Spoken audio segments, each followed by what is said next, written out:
আমারি কণ্ঠে তুমি তোমারি বাণী তুলেছ,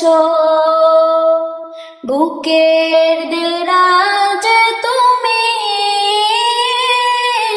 কোরআনের স্থান দিয়েছ।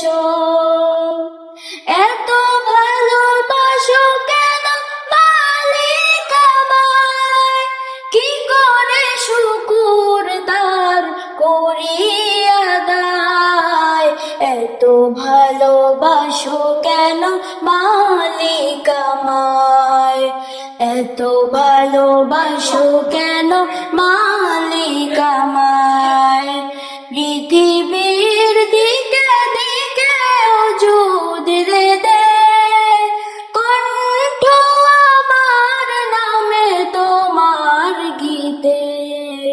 পৃথিবীর দিকে দিকে ওজুদ রে দে, কণ্ঠ আমার নামে তোমার গীতে। দাউদিকে তোমার নিয়ামত বেশমার, দাউদিকে তোমার নিয়ামত